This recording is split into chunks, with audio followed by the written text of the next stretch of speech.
Excellent, excellent. Brian, would you like to get us started? Yes, I'd love to. So, first of all, Nate, it's a pleasure to be interviewing you tonight. And again, it's a pleasure for me. It's really, really awesome to get to know you, get to know more people around NASCAR. It's truly an honor. Thank you. It's glad to be Yep, my here. pleasure. Yeah. All right, my first question is, what got you into NASCAR in the first place? What made you realize that you wanted to be in NASCAR? So I think it was in like eighth grade or something like that. I saw an ad for NASCAR Technical Institute in Mooresville, and I told myself if I didn't want to go to a 4-year college, I was gonna go work in NASCAR, and found out really quick that a 4-year college wasn't for me, and I didn't want to do concrete for the rest of my life. So I moved down, went through the school. Yeah, and all started from there. I had a classmate in one of my classes that worked at Mike Harmon's at the time, and that's how it all started. Oh, that's awesome. Quite the journey from like all the way to eighth grade to now. It's gotta be, I'm assume it had to been an incredible journey. It was it was pretty crazy at first. Just trying to get down to North Carolina because I grew up in Iowa. I'm here right now in Iowa. It's quite the drive. It's quite the process moving someone down 1,000 miles away, getting acclimated to living by myself for the first time in my life, halfway across the country from my parents. It was pretty daunting at first. But I kind of got the hang of it, met a lot of great people, and yeah, it was just pretty challenging at first, especially working at Armin's. That was also pretty wild. So Oh yeah, definitely. Yeah. Can you tell me more about, or can you tell us more about your experience working for Mike Harmon's team? so when I first started working there, it was 2021. It was right after the Indy road course, I think, and it was an off weekend. Kyle Weatherman and Bailey Curry were driving, and I was kind of there as an intern at first, and then Ryan Bell, the crew chief over there, pretty much taught me almost everything I know now. He was trying to get Mike to pay me as a full-time employee and try to get me to drop out of school. So first like 6 months I wasn't getting paid, which was understandable. I didn't know anything, learned a lot.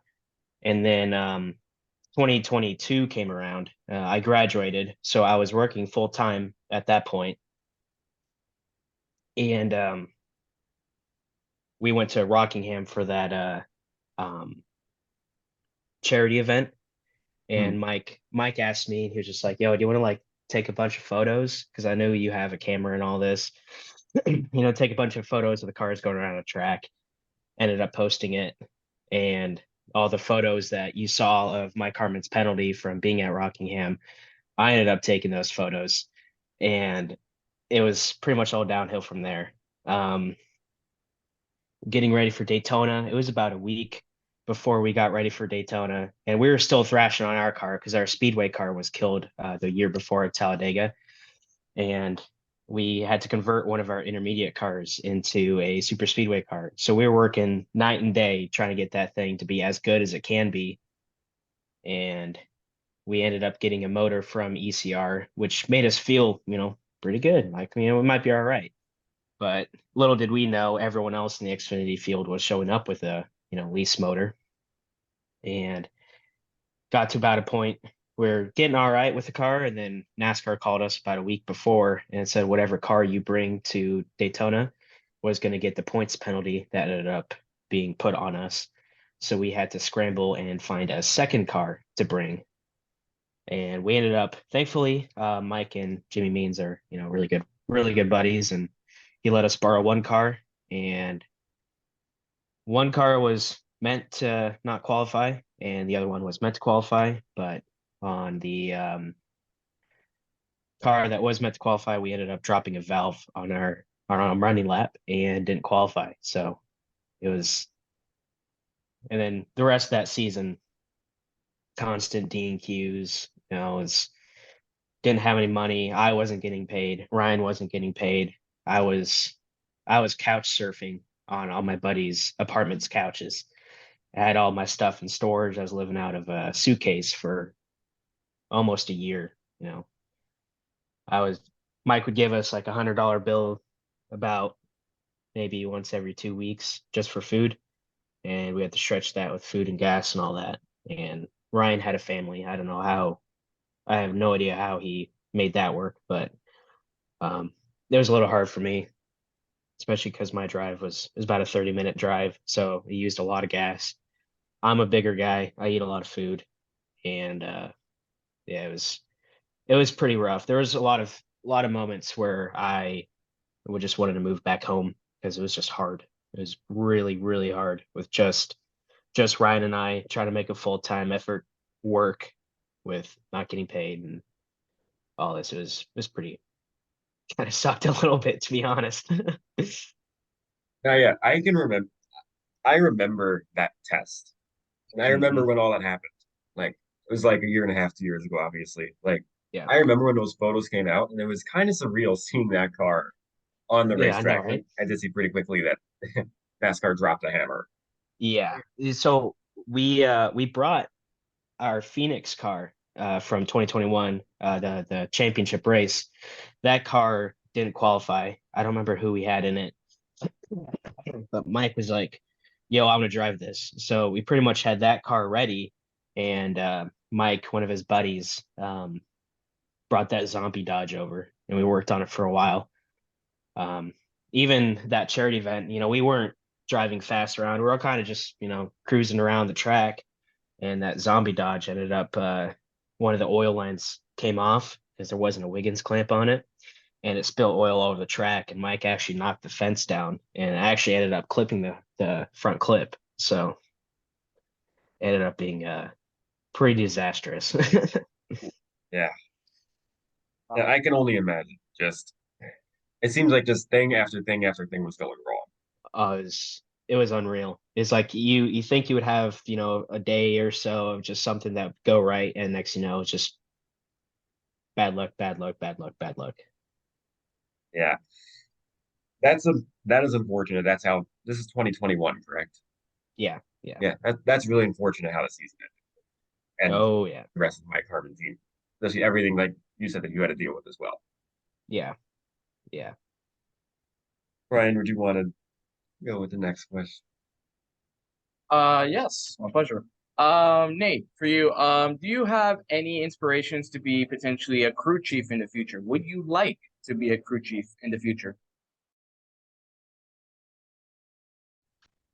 It would be cool. If I wanted to be a crew chief, I don't think I would want to do it as a small on a small team. It's just super stressful. Like I'm a car chief right now, and I don't have all the responsibilities as a crew chief, but I could not. It's just unbelievably stressful, the amount of work that you have to do. In my deal right now, it's pretty much just my crew chief and I building the cars at the shop and all of this.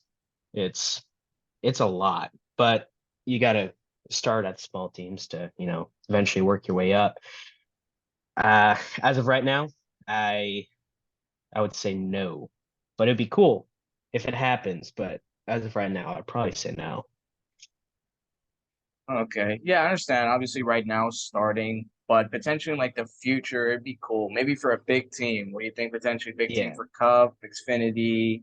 Like which team would you potentially would like or you would dream to be within the future if it be Cup or Xfinity?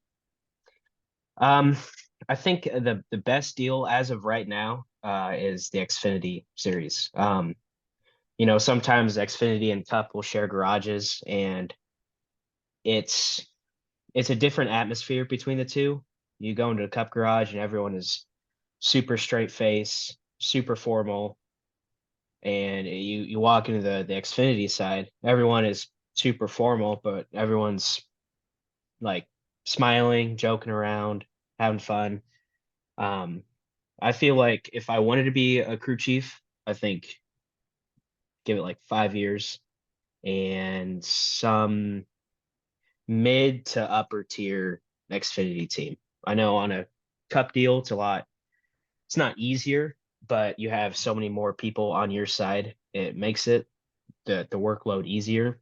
But I think being on Xfinity, it's a lot more fun. So I'd rather be a crew chief on an Xfinity team at some point. All right, it sounds awesome. Sounds really good. Yeah.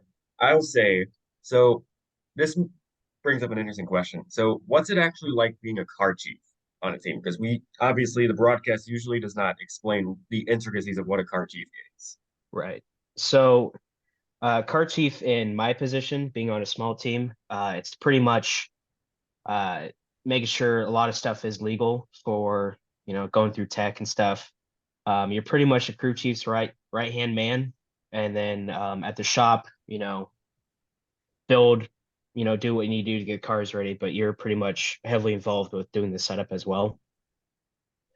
But at the track, it's like going through tech and all that stuff, just being the right hand man to the crew chief.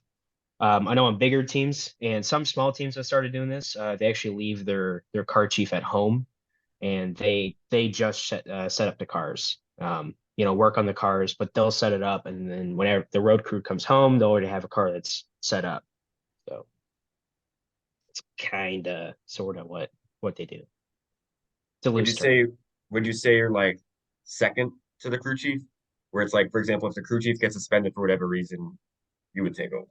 I technically would be second in line. I dread the day if that happens. As of right now, because I've only been doing this for like 2.5 years, maybe three. But if that does happen, I technically would be in second in line. Okay. That is really interesting to know. Yeah. Insightful. Thank you. Okay. So how did you get to Emerling-Gase Motorsports? So when I got tired of working at Mike's, Ryan actually fired me, and I was just like, what the hell? Like I put on in all this work, and the man texts me. He goes, "I fired you. Like he said, I fired you. You may not know it. You may not think of it right now, but I did you a favor." And he was, going on about all this stuff. And at that point, I was just like, screw working in NASCAR. This shit sucks. And I went to there's someone who brought his modified over at Mike's shop all the time. His name is Brian Weber, and he runs in the Smart Tour, I think. He also did a couple starts last year, I think. And I started helping him, just small little cash flow. And I knew after doing that for 2, 3 months, we went to Wilkesboro when it first came back before the late models went. That was really fun. And that's when I started learning more about the short track scene. And I kind of wanted to like do that more, but I was starting to get to the point where I wanted to go back into NASCAR. And I had Ryan Bell was really good friends with Brian Kozlowski, which is Brad's brother. Hmm. And Brian called me up and he was just like, we're looking for people to help build a second car for Daytona, which at that point in the season it was second Daytona. And he was like, we're looking for people. Are you interested? And I'm like, I'll give it a shot. I showed up, talked with Joey, and I mentioned like all I did, who I worked for before. And I guess the selling point was the fact that I was from Iowa too. And he was just like, yeah, you can start next week. So that's how I got to the Emerling-Gase deal. So, That is really cool, honestly. And you've been there for how long? just a little bit over a year now. A little bit over a year.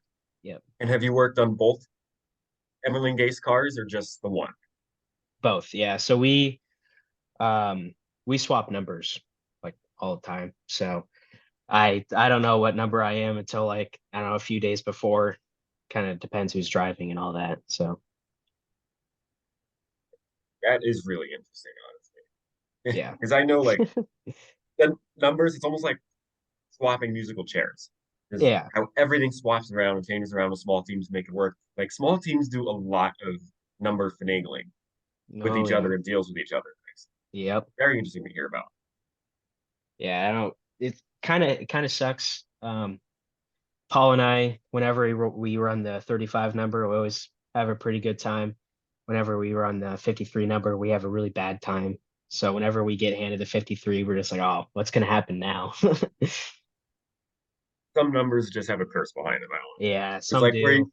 you just get like bad voodoo or whatever. Yeah, oh yeah, yeah, exactly it. All right.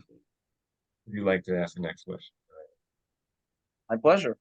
For Nate, for you, how's the experience been with Emerling-Gase Motorsports? What's been your like favorite memory? What's been the thing that you've liked the most being with your team right I think the thing I enjoy the most is we go out a lot as a team. Go out and see things because I that's something I never did at Mike's because we would show up, D&Q, go home. So like whenever we're out in Vegas, we would go out see the dam, or we'll go out in the city.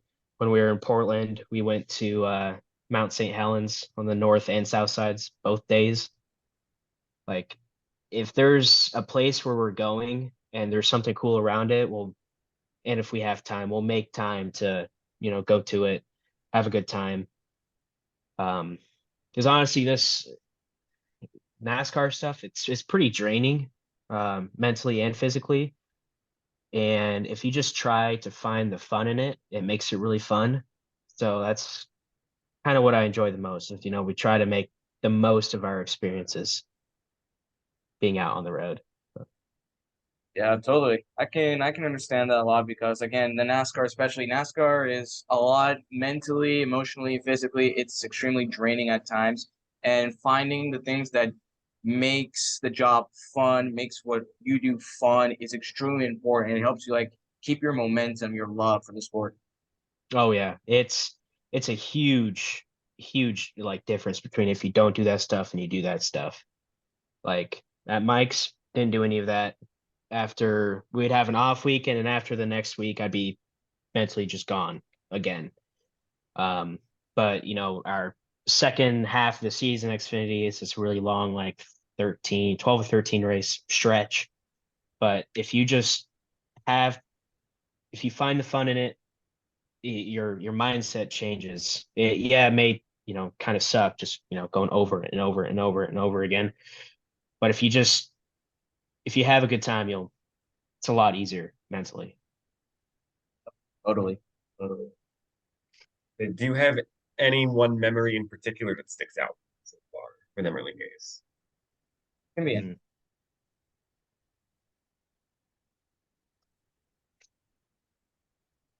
Mm. Going out as a team, I think when we went out to Alcatraz, that was pretty cool. Um, I thought it was pretty funny because they were giving out maps, and I was just like, no, I played a lot of Call of Dead on Black Ops 2. I know where I'm going, is that Alcatraz zombie map. Um, but at the racetrack, I think my favorite memory was, I think it was probably Martinsville. Uh, yeah, early first Martinsville, and we had Pat in the car, and the other car we had Matt Mills, and we were pretty good. Matt was pretty good, and it came towards the end of the race where it was just us two racing each other, and Pat moves Matt out of the way, and Pat was just like, what was he doing? Like, I'm the team owner, But Matt, he went over the radio and he was just like, did our teammate just move us? The other crew chief on his car, he was just like, I think he did. And Matt was just like, huh, that's weird. But I think that one's pretty funny. Well, for me, it was. But um, I think when we were at Coda too, we had Brad driving for us, and when he made the race on speed, seeing how like happy he was physically, I think that one's a pretty good memory too, because just the vibes were just fantastic. He made the race. Brad didn't think he was going to, but he did, and that one was pretty cool too. Um, Always a great feeling when you qualify and you run better than you expect to run. oh yeah, Obviously, like I've seen and I've interacted with a lot of like like owners of car teams and stuff like that, where they do the opposite and things don't go the way that they expect to go, and it can be really deflating sometimes. oh yeah, It's really good to see those great moments where like the team runs really well, and I actually do remember that at Martinsville yeah, when the two cars were yeah. they're racing each other pretty hard. Fair. When we were at Darlington, second Darlington this year, we we spent a lot of time on the plate, and Paul and I were like, we're gonna be pretty good because we were like pretty good first Darlington. Changed the setup a little bit because it's a lot hotter second Darlington, and we're like, we're gonna be all right. And I was pretty looking forward to it, pretty excited. Pat was pretty excited, and then we go out for first lap of practice, and one of our feed lines in the motor, the bolt was just like a little bit too long, so the line itself was going in and out of the motor. It was blowing oil out, so we lost all of our practice. Went to qualifying, and I'm like, you know what, Pat's he's just gonna send it. And we went to qualify, and we were qualified like last, and we're like, I'm like, what's happening? And he was telling us about the car and how it was just stupid, snappy loose, and we ended up breaking a locker in a gear, so we had to change a rear gear before the race started. And then we're like, all right, got the car gridded up for race. And we're like, we're just gonna have a good time. We cannot get worse than what happened earlier today. And believe it or not, it got worse. We were just something up with the car. It was just not good. Ended up we had on the rear end, the chains that hold the rear end up when it's up on jack stands. When you're going through the corner, if you have the chains too short, it won't unload properly. So the chain was like way too short. Something happened with the chain that was way too short, and the car was just not happy. So we ended up being like really slow, and it was really demoralizing that whole weekend because of how much time we spent at the shop thinking it would be all right, and it was just bad, bad, bad, bad, bad. Those things always happen in bunches. Oh yeah. Okay. My last major question that I have for you is like, who, first of all, how many different drivers have you worked with, interacted with in Emerling-Gase? And is there a favorite one to you?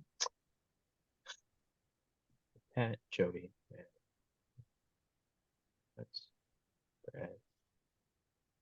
I'll guess about maybe like six or seven that I've worked with. My favorite of all time is probably Brad Perez because he and I are homies, and he's just a fantastic person. Um, Second favorite definitely be Pat, because he's got a winning mindset, and I love that about him. He's everything he does, anything he buys or whatever, it's all in the mindset of he just wants to go fast and win, and I love that. He just full throttle all the time. I gotta Um, respect it, honestly. I respect oh it. yeah, Yeah. it's sick. But Um, Yeah. and then I enjoyed at Mike's. I enjoyed working with Brendan Poole because he was just a pretty all around great guy. But so He really is a good dude. Red yeah, Bull's really good. yeah, he's Really cool cool. dude. Okay. Those are all the major questions on my end. Ryan, do you have any other like to ask? Yes, my pleasure. Firstly for you, Nate, what does the team do to get through the ups and downs of NASCAR, the highest of highs to the lowest of lows? How does the team get through that, and how do you personally get through that? So whenever we have a bad weekend, Monday we'll all get to the shop. We'll all sit down, have a talk. What was good, what was bad. If we have a really bad weekend, we'll talk about it for a bit, but after that, we just got to put it behind us. There's nothing we can do about it. Um, the best way to get past a bad weekend is just looking forward to the next one and putting all you can into that next one to make sure it's as good as it can be.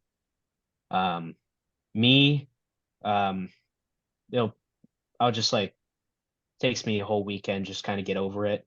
By the time Monday comes around, I'm usually like getting ready to look for the next race. So I just me personally, I just kind of think through all that's happened, what could go better, and then just try to apply for the next weekend. And that's what we do as a team too. So Yep, that's very important how everyone and you get through the bad weekends of NASCAR, the weekends we feel lowest of lows, and how you personally bounce back and head to the next race. That's extremely important. That's what I mentioned before. The mental part of it is really important too. yeah. Definitely.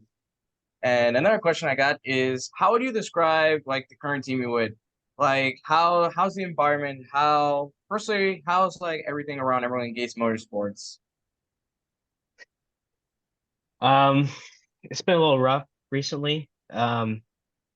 Paul and I, we've been on a stretch of about 5 or 6, maybe 7 races of just bad luck and just bad things going on. Um, at the shop, it hasn't been terrible. Like with any small team, it's hard to find help. So we'll be putting in longer days here and there.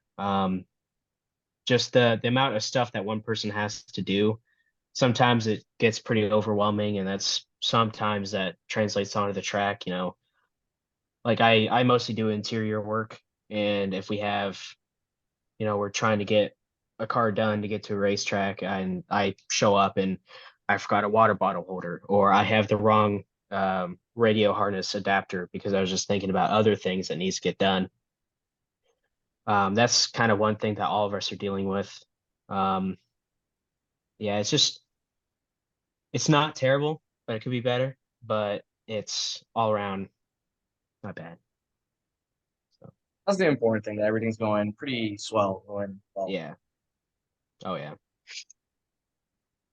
I'm glad to hear that too, honestly. Like, obviously working with race teams have their ups and downs. I'm reminded most of Chase Briscoe when he was in the Dale Jr. Downhill. And he Yeah. talked a whole bunch about when he first got to Cunningham Motorsports, for example, and like he was couch hopping and he was literally like doing all sorts of stuff just so that he could have a chance. Oh That's what yeah. this reminds me. It was like when I was over at Mike's, Bailey and Kyle both worked on their own cars. They do whatever they can to get stuff done because sometimes they're not sponsored, but they still need to be in the seat.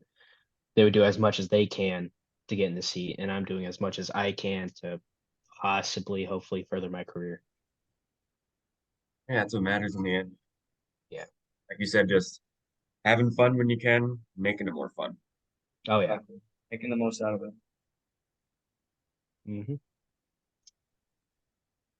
Perfect. So, like I said, I don't have anything else in my end. Brian, the desertions, if you don't have anything else either, then Nope, I got one last question. yeah. First, if you need, what is your main goal personally right now in NASCAR? What's to you the peak of your career? What could be the potential peak, the top? Um, I want to be someone who. All right, so there's someone in the garage. I think he's the crew chief over at DGM. His name is Brian Barry, and he's an all-around fantastic guy. If you need something, he'll help you. If he's just always there for people, and I kind of want to be like that guy.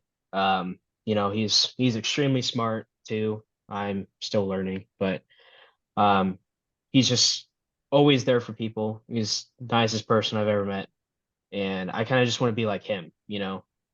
Um, well, he also runs really good too, so that'd be kind of cool if I could do that too. But yeah, that'd be my personal peak in my career.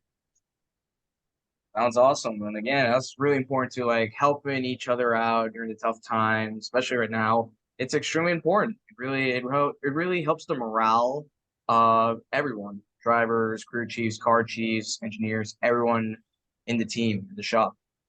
Hmm. And I mean, if everyone's there to look out for each other, it ends up being pretty good. And that's what I feel like the Xfinity Garage is like now. It's just a great place to be in. Yep. It's awesome. That's awesome to hear, man. And hey, for me personally, you're gonna do well. Trust me, you're doing well. You're doing awesome. Thank you. I I try. Hey, you're doing really good, man. Trust. Thank you. I definitely second that. So, like I said, that's all on my end. And then, is there anything else that you would like to share with us that we have not mentioned? Um, I don't think I have anything. One thing that kind of popped up when you were talking about that Chase Briscoe story, is over at Cunningham. Emerling-Gase is actually in the old Cunningham Motorsports shops. We found some old Really? stuff like these old decals and stuff. We found one that said, I think it said, I don't remember what driver it was, but there's a bunch of old driver nameplate decals somewhere way up in the top. So it's pretty cool to find some of that stuff. Yeah. That's a mark of history almost, Yeah, oh, yeah. and how long they were around and whatnot. Yeah, I That's think we really found a ARCA rulebook from 2007 in one of their drawers, and it's just this tiny little pamphlet. It's about that big, that wide, maybe about like that thick. It's pretty cool. And to Oh, look that's back in awesome. history, and honestly, like I said, the history of the sport Yeah. really should be. So I'll end with this. So is there anyone that you think like Brian and I should reach out to coordinate an interview with in the future? That would be a good get.